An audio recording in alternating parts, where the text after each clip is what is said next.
Yesterday, Microsoft made a crazy decision to shut down 4 of Bethesda studios that they own, that Microsoft owns. And it's just a wild decision for one of those studios in particular. We're going to get into it, but before I do, thank you so much for watching this video. I'm Brian Daniels. This is the domain GPCE, which stands for Gaming, Pop Culture, and Entertainment. Those are the things we cover here, and if you could do me a solid and please subscribe to us here on the domain, we would greatly appreciate it. We're closing in on 1,700 subscribers. I would love to get to 2,000, and maybe you guys could do that for us, and if you do, it would be greatly appreciated. So I found out about this news yesterday, like many people did, by going to IGN and seeing this on IGN. I saw it on the IGN Twitter account, and they broke this news at 9:17 a.m. yesterday. Microsoft closes Redfall developer Arcane Austin, Hi-Fi Rush developer Tango Gameworks, and more in devastating cuts at Bethesda. Staff was told via email. Basically, Microsoft closed a number of Bethesda studios, such as Redfall maker Arcane Austin, which, let's face it, that game was just absolutely awful and just terrible. However, Arcane Austin has also worked on the recent Prey game, that the last one that came out, that was exceptional. They did a really great job on that, by the way. Also, the Alpha Dog Games got let go here. They make the mobile game Mighty Doom, which I've never played. I don't really play a lot of mobile games anyway. I don't know if many people do.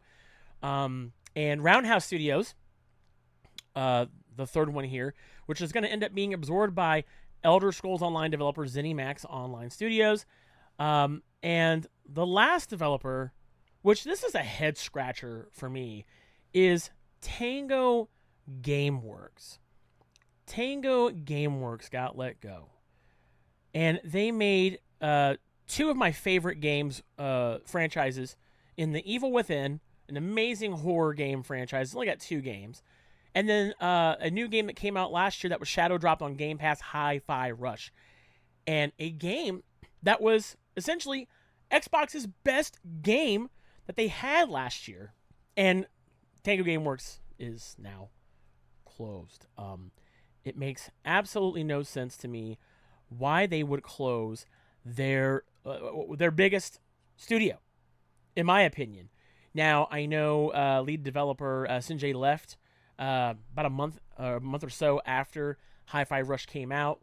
And however, we're not going to get another Evil Within. We're not going to get a sequel to Hi-Fi Rush, at least not anytime soon, unless Microsoft gives those rights to those games to somebody else. But it just kind of goes to show that no matter how well a studio does on Xbox, it doesn't matter. And a lot of people are talking about this on Twitter. It's blown up. It's made a lot of people, rightfully so, angry at Xbox, and myself included, because this makes no sense. It might make sense for maybe Arcane Austin, who put out an insanely bad game in Redfall, and although they were trying to work on making the game better, they were going to release a single-player version of the game because the game is online only, and they were also working on the Hero DLC. And now that Microsoft has told Arcane Austin goodbye and has closed the door on that studio, the game is dead in the water. There's no updates for it no more. Microsoft did say that they're going to, all the games that are going to be, the developers are closing, except Mighty Doom, which they're sunsetting that on August 7th. All these studios games are still going to be able to be played. And but what a shame. On one hand, I'm really mad that all these developers who work so hard on these games are losing their jobs. Even the developers at Arcane Austin who worked on Redfall. Yes, Redfall was a terrible game, but these people still have jobs, and it just sucks knowing that they lost their jobs. But still, what doesn't make the most sense is Tango Gameworks closing down, because they did a great job. They gave Xbox a game that even was up for several awards at the Game Awards, including Best Music, which I thought the music in Hi-Fi Rush was great. That's the whole point of the game, was to have great music, and I guess they just didn't feel that was enough, apparently. So we got that, which it sucks that that game, that those games are now no longer going to have, they're not gonna have. Let me move my screen there. They're not gonna get a sequel. They're not gonna get any updates, anything like that. But let's go back to some more things. So let's talk about. I want to bring up an article from GameSpot in 2020. This was November 24, 2020. Phil Spencer explaining how developers get paid from Xbox Game Pass. I will leave a link to this article and the IGN article down below so you guys can read them for yourself. But people were wondering, how were developers getting paid from Game Pass? Because a lot of people, myself included, are wondering, are they really making money? Are developers being successful? Within this, it says here, Phil Spencer says right here, our deals are, I'll say, all over the place. That sounds unmanaged, but it's really based on the developer's need. Spencer explained, one of the things that's been cool to see is a developer, usually a smaller to mid-sized developer, might be starting a game and say, hey, we're willing to put this in Game Pass on our launch day if you guys will give us X dollars now. What we can go do is we'll create a floor for them in terms of success for their game. They know they're going to get this return. So what exactly is that return, Phil? When a game developer like Tango Gameworks makes a great game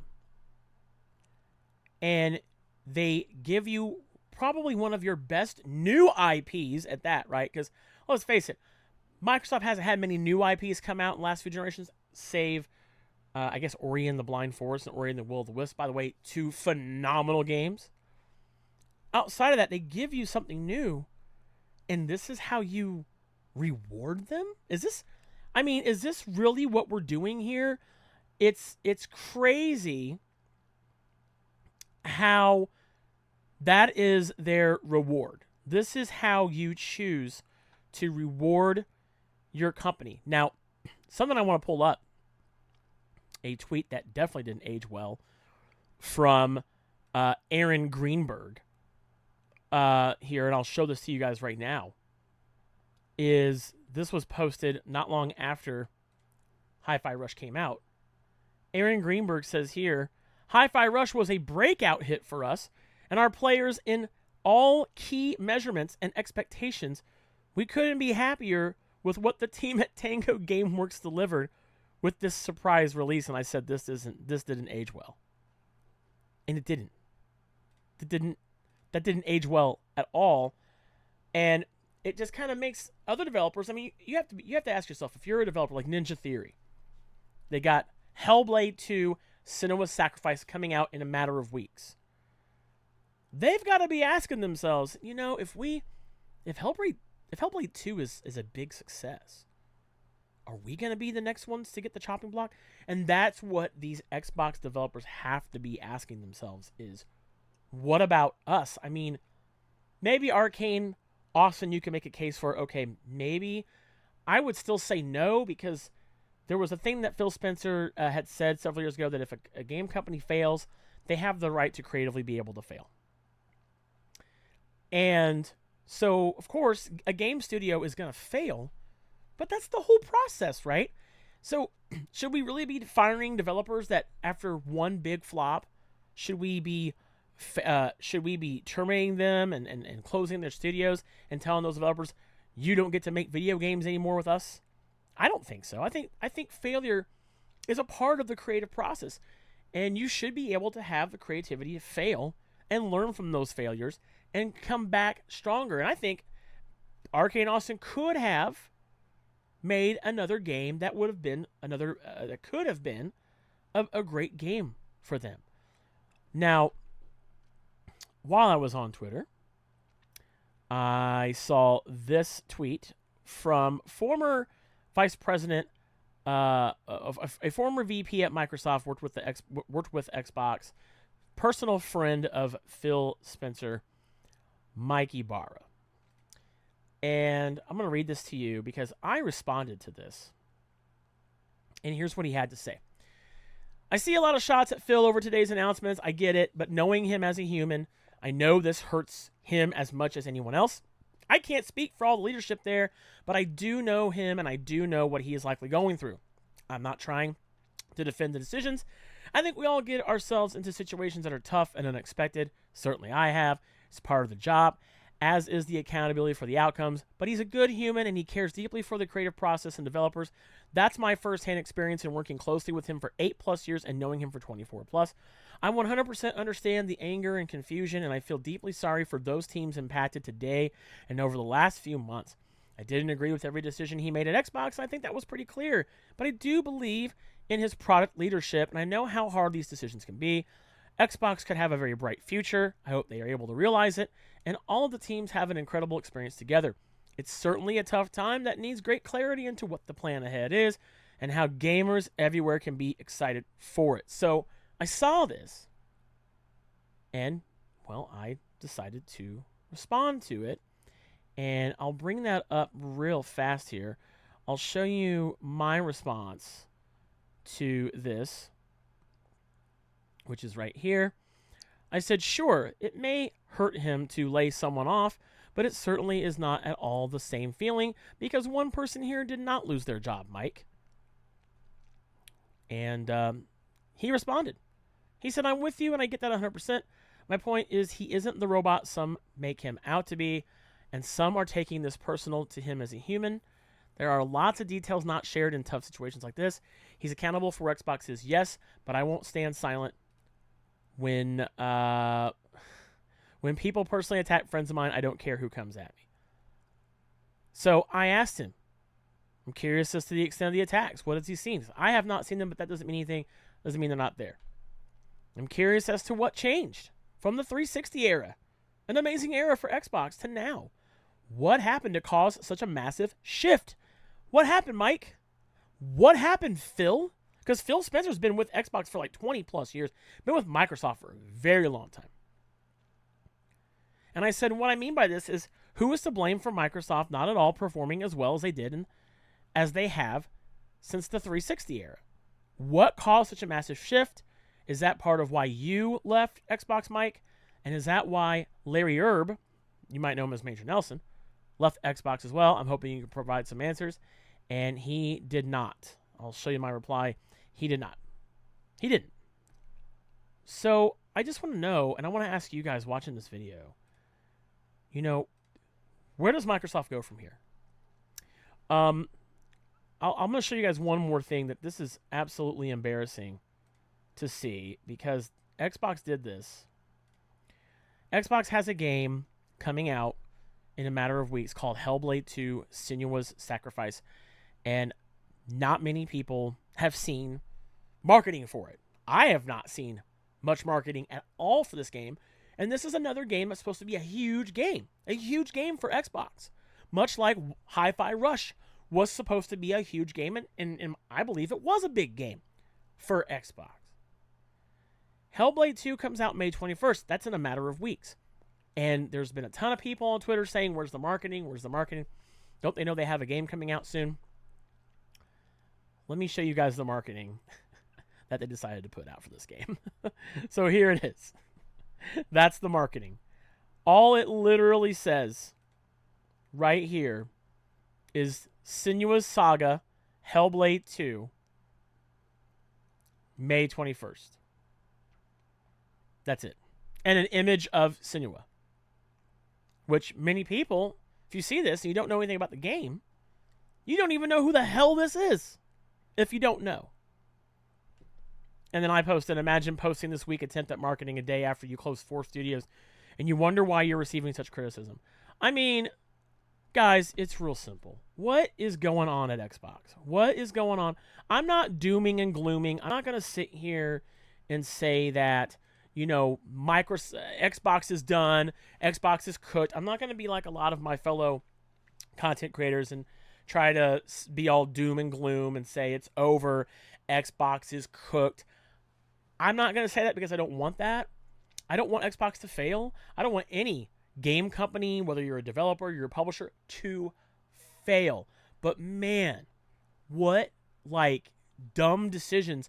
I mean, Closing down Tango Gameworks is just a stupid decision. If they would have put out The Evil Within 3, that would have been a banger, right, of a game. And I know many of you out there would have bought it. I know I would have bought it. I would have played the shit out of that game. But now we're at a point where they can't even do that. We won't even get a sequel to Evil Within 2. We won't even get a sequel to Hi-Fi Rush, which I thought was an amazing game. And I know many of you guys did too. So we're not we're not getting these games.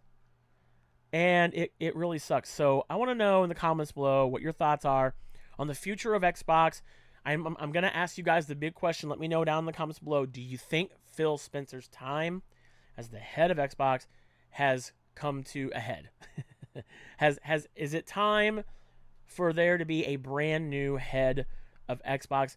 Also, do you think Matt Booty should stay with Xbox? Sarah Bond, do you think she should stay? Matt Booty was the one who sent the email to all these developers, letting them know, hey, we're restructuring, we're doing all this stuff. They said they're doing it because they needed to reprioritize. Well, their priorities weren't very good if they decided to let go of a game studio that basically gave you one of your best games in recent years that was actually up for Game Awards. I don't understand it. Xbox, please help me make it make sense. Make it make sense, Xbox. Make it make sense. Thank you guys so much for watching, and I'll see you guys on the next video.